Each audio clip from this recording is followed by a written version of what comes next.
नमस्कार, स्वागत है आपका हमारे इस खास कार्यक्रम सवाल छत्तीसगढ़ का में। मैं हूं सनी गंगासागर आपके साथ में।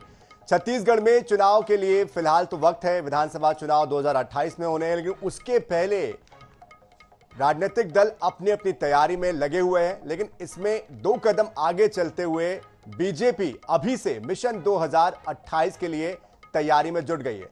36 सीटों पर खासतौर पर बीजेपी का फोकस है। ये वो सीटें हैं जो कि पिछले चुनाव में वो हार गई थी, क्योंकि पिछले चुनाव में आपको याद होगा 90 सीटों में से जो 35 सीटें हैं वो कांग्रेस के खेमे में आई थी और 65 सीटें बीजेपी के खाते में चली गई थी। एक सीट गोंगप्पा को मिली थी। इधर कांग्रेस अब भी प्रदेश अध्यक्ष को लेकर ही संघर्ष की स्थिति में है कि आखिर प्रदेश अध्यक्ष कौन होगा, किसके नाम पर मुहर लगेगी, कैसे आगे की तैयारी करेंगे, किसके हाथ में कौन सी जिम्मेदारी दी जाएगी। जो बूथ अभी बने हैं, उनके जिला अध्यक्ष जो बने हैं, उनको लेकर ट्रेनिंग होनी है।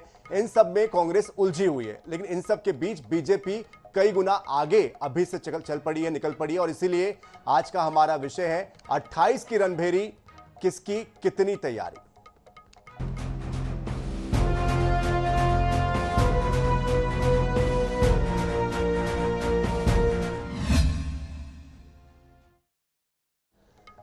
छत्तीसगढ़ में विधानसभा चुनाव 2028 में होने को है और इसके पहले सियासी दलों ने अभी से चुनावी तैयारी शुरू कर दी है। बीजेपी हारी हुई अपनी 36 सीटों पर फोकस कर रही है और मिशन 2028 में वो जुटी हुई है, जबकि कांग्रेस भी संगठन को मजबूत करने के लिए सत्ता में वापसी के लिए दावा कर रही है। चुनाव भले ही दूर हो, लेकिन प्रदेश में चुनावी माहौल अभी से बनता नजर आ रहा है। देखिए इस खास रिपोर्ट। छत्तीसगढ़ में 2028 विधानसभा चुनाव का काउंटडाउन भले ही अभी लंबा हो, लेकिन राजनीतिक दलों ने अपनी घड़ियां सेट करनी शुरू कर दी हैं। बीजेपी का फोकस खासतौर पर उन 36 विधानसभा सीटों पर है जहां 2023 में उसे हार का सामना करना पड़ा था। इन्हीं सीटों पर अब विशेष रणनीति तैयार की जा रही है।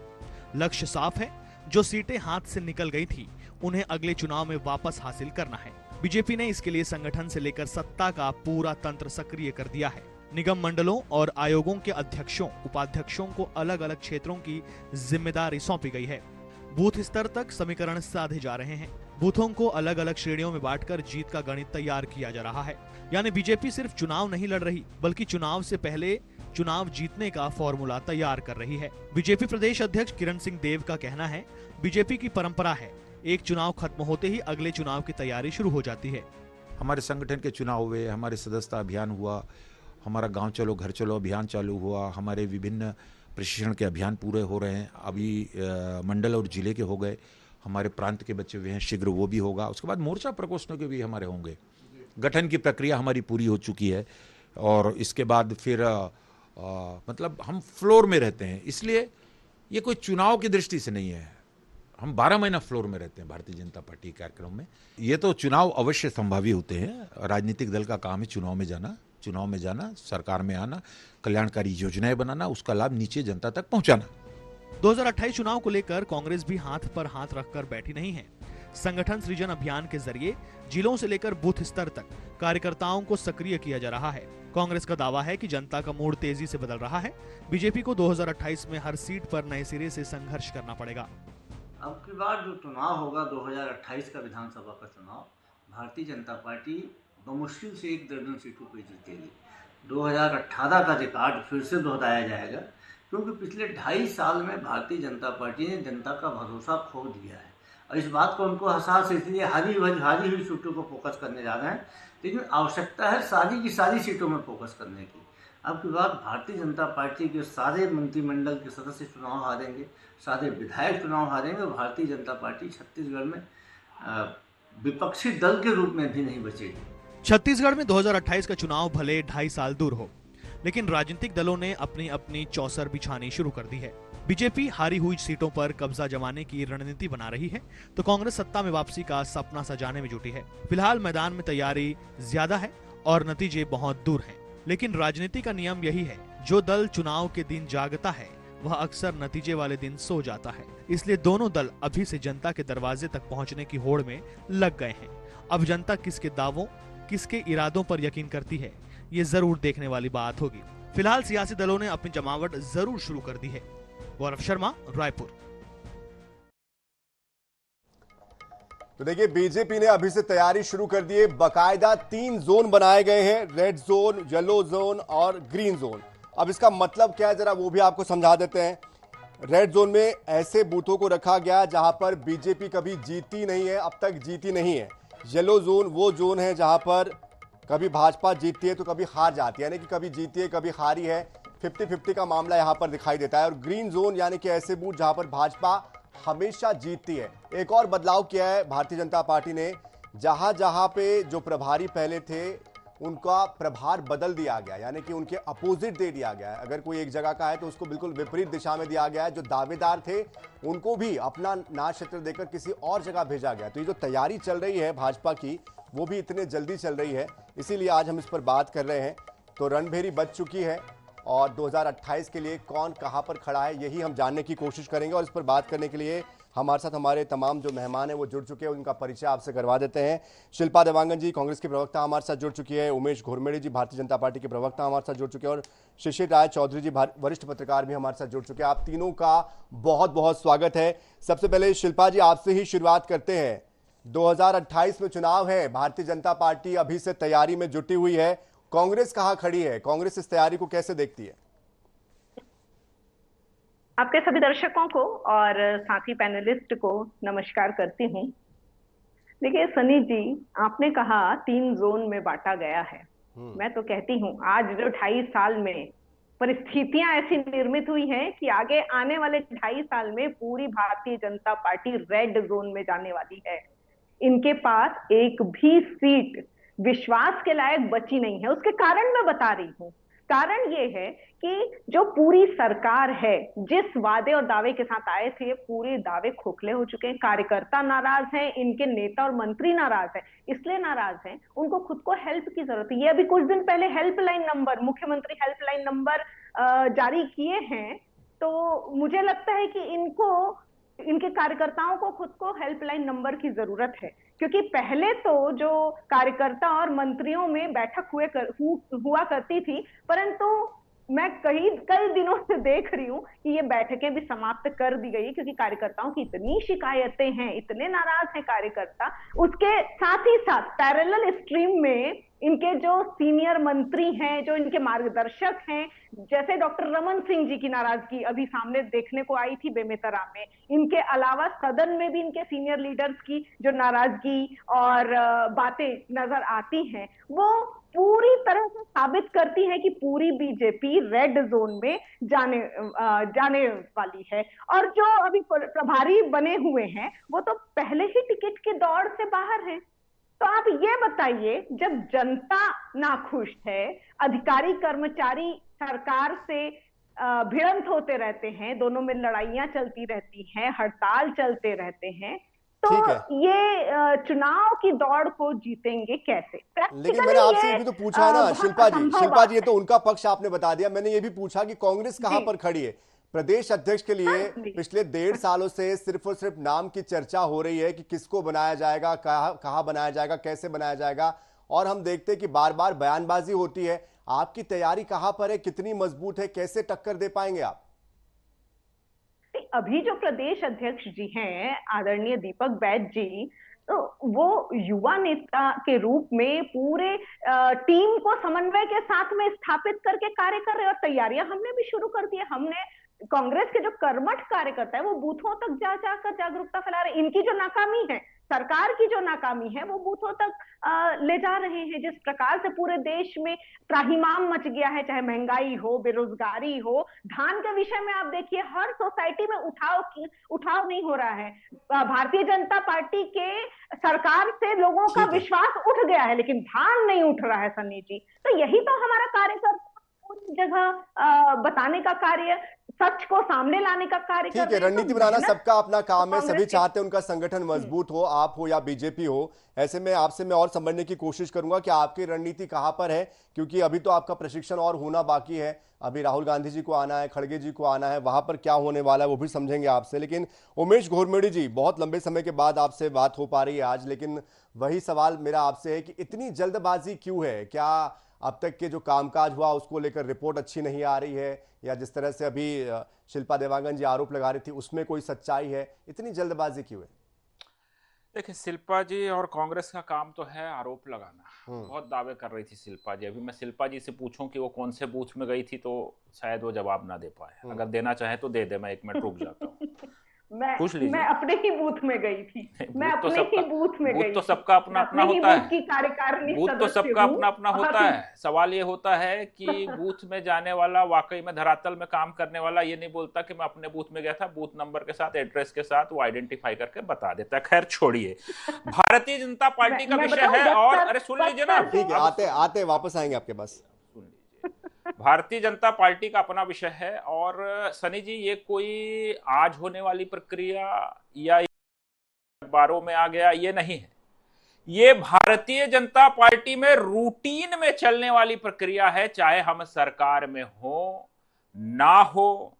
जब हम देश भर के अंदर में 2 सीट से चले थे तब से ये प्रक्रिया है कि हम जनता के बीच में जाकर के ना सिर्फ अपना आकलन करें, और उस आकलन के साथ हमें बूथ स्तर से लेकर के विधानसभा स्तर पर हमारा क्या प्लस है, क्या माइनस है, हम कहां चूक गए हैं, कहां हमको मत नहीं मिल पा रहा है। अगर कोई एक मत भी हमको नहीं मिल पा रहा है तो वो क्यों नहीं मिल पा रहा है, जातिगत समीकरण है, भौगोलिक समीकरण है, क्षेत्रीय समीकरण है, सामाजिक विषय, इन विषयों पर भाजपा का एक एक कार्यकर्ता लगातार रूटीन में कार्य करते रहता है। और ये भारतीय जनता पार्टी की परिपाटी है। अब कांग्रेस जो रह रह करके भारतीय जनता पार्टी से बूथ मैनेजमेंट से लेकर के तमाम विषयों को अभी केवल सीखने का प्रयास कर रही है, उसके जहन में यह विषय समझ में आने वाला नहीं है। क्योंकि कांग्रेस का पैटर्न है जातिवाद की राजनीति, धर्म की राजनीति, ध्रुवीकरण की राजनीति, केवल तोड़ने की राजनीति। और भाजपा की राजनीति है धरातल पर हर एक व्यक्ति से सतत संपर्क के साथ, सामाजिक समरसता के साथ कैसे जन जुड़ाव हो, और जन जुड़ाव के साथ कैसे भाजपा का कमल हर एक दिल के अंदर में खुले, इस फार्मूले के साथ भारतीय जनता पार्टी काम करती है। अब सनी जी, ये हो गई भारतीय जनता पार्टी की बात। अब कौन सवाल उठा रहा है इस विषय पर? हम तैयारी कर रहे हैं, बूथों में जा रहे हैं, विधानसभा में जा रहे हैं। ये वो कांग्रेस के लोग इस पर राजनीति करने या आरोप लगाने का प्रयास कर रहे हैं जो अब कर पाए हैं कि वो हार का जिम्मेदार कौन था। पूर्व मुख्यमंत्री भूपेश बघेल जिम्मेदार थे, तात्कालिक अध्यक्ष जिम्मेदार थे, या तमाम मंत्रिमंडल के लोग जिम्मेदार थे। ये सवाल मैं इसलिए उठा रहा हूं सन्नी जी, इसलिए उठा रहा हूं कि इनके तमाम नेता, चाहे टीएस सिंहदेव साहब हो, चाहे अमरजीत भगत साहब हो, यहां तक कि इनके वर्तमान के नेता प्रतिपक्ष चरणदास महंत तो ये तक कह चुके हैं कि इस हार के बाद हम आपस में एक दूसरे से नजर मिलाने की स्थिति में नहीं है, इसकी समीक्षा होनी चाहिए। आज तक जो अपनी खुद की समीक्षा नहीं कर पाए, वो भाजपा को ज्ञान देने का प्रयास ना करें तो बेहतर हो। सुनिए, बदलाव की आहट तो आपके में दिखाई दे रही है। उस आहट को सुनिए जिस प्रकार से डॉक्टर रमन सिंह जी की नाराजगी दिखी है, उस आहट को सुनिए। मुझे ये बताइए, मुख्यमंत्री विष्णुदेव साय जी क्या चुनाव तक मुख्यमंत्री रह पाएंगे? बदलाव की आहट तो हमें भी सुनाई दे रही है। आप इसके बाद ये आ रहे तो उसके बाद देखिए।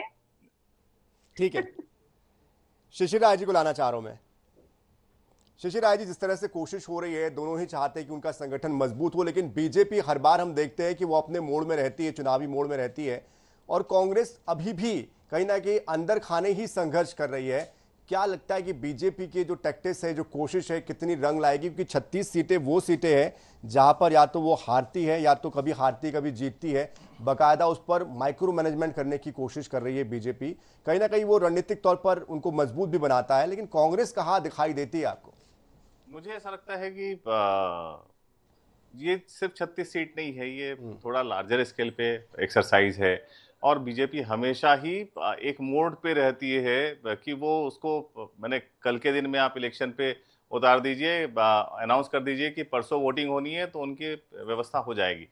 कारण ये है कि बीजेपी बेसिकली एक कैडर बेस्ड पार्टी है, जिसको हम सभी पत्रकार समझते हैं। हम जब भी फील्ड पे जाते हैं तो उसका जो कैडर है वो लगातार मौजूद रहता है। और कांग्रेस के साथ में जो मुझे समझ में आता है कि कांग्रेस को अपने जो बेस है, जो कांग्रेस का सेवा दल होता था किसी ज़माने में, उस प्रकार का कोई नीचे का जो संरचना है, उस संरचना में उतना स्ट्रेंथ नहीं दिखाई देता है। मुझे ऐसा लगता है कि अगर वो स्ट्रेंथ आता है तो कांग्रेस भी बहुत अच्छा जमीनी स्तर पे जो 24 आवर्स का पॉलिटिक्स है, जो हमेशा चुनाव में के लिए तैयार रहने की जो बात हम कह रहे हैं, उस पे कांग्रेस भी अच्छा परफॉर्म कर सकती है। दूसरी बात ये कि जो ये 36 सीटों की बात है, इसमें मुझे समझ में आता है कि ये बीजेपी का जो ट्राइबल सीट है उस पे शायद ज़्यादा फोकस होगा, क्योंकि बहुत सारे जो छत्तीसगढ़ के मुख्यमंत्री हैं वो स्वयं ट्राइबल कम्युनिटी से आते हैं। हमने देखा है कि पिछले बार इन 36 सीटों में ट्राइबल बेल्ट की बहुत सारी सीटें थी जो आरक्षित थी एसटी कैटेगरी के लिए। तो भारतीय जनता पार्टी उसको लेके एक्सरसाइज कर रही है, और वो बहुत स्वाभाविक भी है कि भारतीय जनता पार्टी जैसे पार्टी जो हमेशा इस बात पे लगी रहती है, उसका संगठन लगा रहता है विशेष रूप से सरकार के अलावा, जो सरकार का काम चलता है उसके अलावा जो संगठन है वो अलग रूप से लगा रहता है कि वो किस प्रकार से वो और ज्यादा पेनिट्रेट कर सकता है, वो वोटर्स जिसको वो पिछले बार नहीं साध पाए उसको वापस कैसे साध सकता है, या वो वोटर जो खिसक रहा है उसको कैसे ला सकता है। तो ये तो इनका हमेशा का एक्सरसाइज है जो मुझे समझ में आता है। बिल्कुल, लेकिन वापस से आता हूँ शिल्पा जी आपके पास, जिस तरह से ये जवाब तो ले लेते टीम बनाई गई है, आऊंगा आपके पास में। उन्होंने महत्वपूर्ण सवाल किया, बारी बारी से लेते हैं। विष्णुदेव साय जी को लेकर के महत्वपूर्ण सवाल, ठीक है, आऊंगा आपके पास में, आऊंगा मैं आपके पास, सवाल किया है, जवाब आना चाहिए इसमें। ठीक है उमेश जी, आऊंगा मैं आपके पास। शिल्पा जी देखिए, बाकायदा बूथ पर 25 लोगों की टीम तैयार की जा रही है, शक्ति केंद्र बनाए जा रहे हैं, और हर 3 महीने में उनकी रिपोर्ट भी जानी है। आपके यहाँ पर जिला अध्यक्षों की नियुक्ति हुई है, अब उनकी ट्रेनिंग होनी है। अध्यक्ष का नाम अब तक ऐलान नहीं किया जा रहा है, क्योंकि कहा जा रहा है कि जब राहुल गांधी जी आएंगे, जब खड़गे जी आएंगे, उसके बाद कुछ तय हो पाएगा। अभी प्रदेश सब अध्यक्ष कुछ का अगर ठिकाना केंद्र नहीं से है, होगा। इनका बदल जाए जुलाई में। उमेश जी अपनी बारी पे बोलिएगा, मेरा सवाल सुन लीजिए पहले, उनके लिए सवाल मेरा। तो शिल्पा जी, अगर इस तरह से आपकी रणनीति चलेगी तो आपको नहीं लगता कि आने वाला चुनाव भी कहीं ना कहीं आपके लिए एक चुनौती बन जाएगा? क्योंकि अब तक के पिछले चुनाव में हमने देखा था कि एक ओवर कॉन्फिडेंस या कॉन्फिडेंस कह लीजिए इस तरह का था कि आप जीतने वाले हैं, एकाएक बाजी पलट गई और उसके बाद स्थितियां सबके सामने है, और उपचुनाव में भी हमने देख लिया है।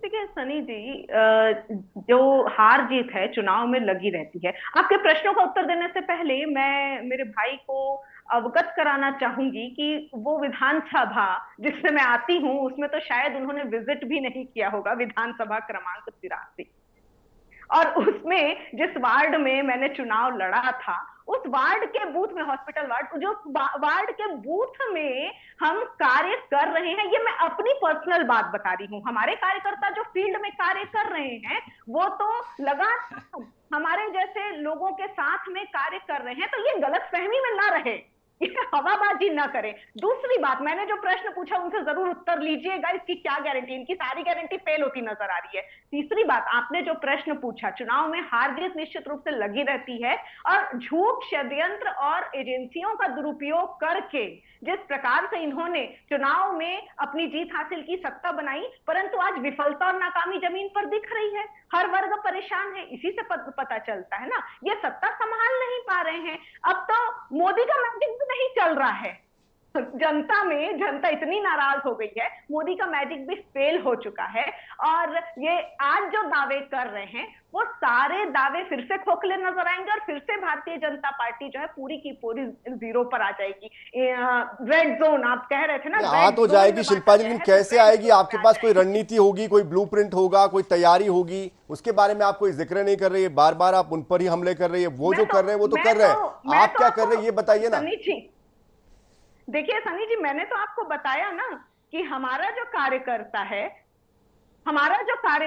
है वो सरकार की नाकामी, किसानों को जो चीजें आत्महत्या करने पर मजबूर कर रही है इस सरकार में, उस किसानों के साथ खड़ा हुआ है, मजदूरों के साथ खड़ा हुआ है, महिलाओं के साथ जो अपराध का ग्रेड बढ़ गया है उन महिलाओं के साथ खड़ा हुआ है। हर एक क्षेत्र में जिस प्रकार से शराब की दुकानें खोली जा रही हैं, उसके साथ जो आंदोलन कर रही हैं महिलाएं, उसके विरोध में आंदोलन कर रही हैं, उस महिलाओं के साथ हम जैसी महिलाएं खड़ी हुई हैं। तो ये सारी जो रणनीतियां, युवा जो बेरोजगार है, महंगाई इतनी बढ़ी हुई है, सारी जो नाराजगी है उसका जमीनी सत्य क्या है, इस पर वर्क करके हमारे कार्यकर्ता निरंतर इस बूथ लेवल तक के और हर एक गली मोहल्ले घर तक पहुंच रहे हैं और निरंतर पहुंच रहे हैं। ठीक है, आपकी तो पहुंच जनता का को असर कितना समझ होता है में तो आने आने लग वाला गया वक्त है। बताएगा। लेकिन वापस आते हैं उमेश जी आपके पास, 6.5 लाख से ज्यादा आवेदन आए हैं सुशासन त्योहार में, और हमने देखा है कि कैसे अधिकारी अफसर जो है वो जनप्रतिनिधियों के कामों की नामों की अनदेखी करते हैं। सीएम का सम्मान कैसे होता है वो भी हमने देख लिया है। और जिस तरह से लगातार जो बिजली की दरें बढ़ रही है, सिलेंडर के दाम जो बढ़ रहे हैं, और जिस तरह से महंगाई बढ़ रही है, जिस तरह से खाद बीज को लेकर जो कांग्रेस भी प्रदर्शन कर रही है, क्या ये सब जो मुद्दे हैं ये कहीं ना कहीं डरा रहे हैं या चेता रहे हैं, इसीलिए ग्राउंड पर जाने की जल्दबाजी बीजेपी दिखा रही है? देखिए, बहुत स्मार्टली जो सवाल शिल्पा जी को पूछना चाहिए था, आपका सवाल बहुत अच्छा है, सारे सवाल का जवाब दूंगा। वो सवाल बहुत गंभीरता से और बहुत प्रमुखता से आपने यहाँ पर रखा है, लेकिन एक सवाल जो मेरी बहन शिल्पा जी ने यहाँ पर उठाया था, मेरे सवाल का जवाब दीजिए सर, उसके बाद जाइएगा आगे। मैं आऊंगा सर। सनी जी समय का विषय नहीं, मैंने पहले ही आपको इंटरप्ट किया था कि मेरी बहन शिल्पा जी ने एक सवाल उठाया, उसका जवाब आना जरूरी है। दीजिए उनका भी उसका जवाब तो मैं दे रहा हूं, मैंने आपका भी जवाब मैं दूंगा, मैं इनकार नहीं कर रहा हूं। आपके एक एक सवाल का जवाब मैं दे करके जाऊंगा। इन्होंने माननीय मुख्यमंत्री जी को लेकर के सवाल उठाया। मैं कांग्रेस के नेताओं से पूछना चाहता हूं, माननीय मुख्यमंत्री जी हमारे आदिवासी वर्ग का प्रतिनिधित्व करते हैं, आदिवासी वर्ग से आते हैं। जब कभी राष्ट्रपति की बात आती है, लगातार कांग्रेस के नेता विरोध करते हैं। आज छत्तीसगढ़ के अंदर में माननीय मुख्यमंत्री विष्णुदेव साय जी हैं, आप उनका विरोध कर रहे हैं। कांग्रेस के अंदर में माननीय मोहन मरकाम जी प्रदेश के अध्यक्ष थे, आप उनका विरोध कर रहे थे। आज दीपक बैज जी कांग्रेस के प्रदेश के अध्यक्ष हैं, और उनकी कुर्सी को खाली कराने के लिए कौन कौन कांग्रेस का नेता लामबंद हो गया है, बिगुल फूकने का काम कर रहा है, ये प्रदेश की जनता देख रही है। ये कांग्रेस का चेहरा एक्सपोज हो रहा है जनता के सामने कि ये किस प्रकार से विरोध की राजनीति करने का काम करते हैं। अब शिल्पा जी, मैंने आपके बीच में नहीं बोला था, बहुत धैर्य पूर्वक आपको सुनने का काम किया था। अब आप थोड़ा सा शिष्टाचार का परिचय दीजिए और धैर्य पूर्वक सुनिए। अभी सनी जी ने मुझसे और भी बहुत सारे सवाल किए हैं, सुशासन त्योहार को लेकर के आपने सवाल किया। सनी जी, मैं आपके सवाल का जवाब दे रहा हूं। संक्षिप्त में बताइए कि समय समाप्त होने वाला है। देखिए, समय मैं आपको जवाब दे रहा हूं, अब धैर्य पूर्वक शिल्पा जी सुने, एक एक सवाल का जवाब। देखिए, फिर इंटरप्ट करने लगे, इंटरप्ट फिर करने लगे। अपनी बात रखिए आप, उनकी आवाज नहीं जा रही है। सुशासन त्योहार के अंदर में ये तो अच्छी बात है कि सरकार जनता के बीच में जा रही है, और आवेदन कितने आए, शिकायत कितने आए, ये विषय नहीं है। जनता के बीच में सरकार और प्रशासन पहुंच रहा है। जितने ज्यादा आवेदन आएंगे, ये सरकार की मंशा स्पष्ट करते हैं। इससे ये भी तो निकलता है संदेश की काम कितना हो रहा है। सरकार साफ नियत 4000 फोन कॉल सीएम के हेल्पलाइन नंबर पर पहले दिन ही दर्ज हो जाते हैं, तो इसका मतलब है कि 2.5 साल से जो काम हो रहा है उससे जनता पूरी तरीके से संतुष्ट नहीं है, और जाहिर सी बात है शिकायतें जो है वो आ रही है, परसेप्शन नहीं है। ये तो जनता की आवाज है, जनता कह रही है, जो आपके सामने दिख रहा है, और ये तमाम जो रिपोर्ट्स है उसमें भी आप देख सकते हैं। बहरहाल, लेकिन आपकी जो तैयारी है उसके लिए आपको शुभकामनाएं। समय मुझे रोक रहा है, माफी के साथ मुझे रोकना पड़ेगा आपको भी। उमेश जी, आपका बहुत धन्यवाद हमारे साथ जुड़ने के लिए। शिल्पा देवांगन जी, आपका धन्यवाद। शिशिर राय चौधरी जी, आपका भी बहुत धन्यवाद। तो देखिए, दोनों दल अपनी अपनी तैयारी में जुटे हुए हैं। जहां सत्ता पक्ष अपनी सत्ता बचाए रखना चाहता है, अपने किए हुए कामों का जो सबूत है वो देना चाहता है या अपना इकबाल साबित करना चाहता, तो वही विपक्ष है जो अपने संगठन को धार देने की सिर्फ कोशिश करता हुआ ही नजर आ रहा है। उसकी कोशिश कितनी रंग लाती है आने वाले समय में, 2028 में भी वक्त है, लेकिन उसके पहले राजनीति किस तरफ बढ़ती है, किस तरफ मुड़ती है, क्या आगे होता है, इस पर हमारी नजर बनी हुई है। इसी के साथ इस खास पेशकश में इतना ही। ताजा खबरों के लिए, अपडेट्स के लिए आप बने रहिए INS 24/7 के साथ। नमस्कार।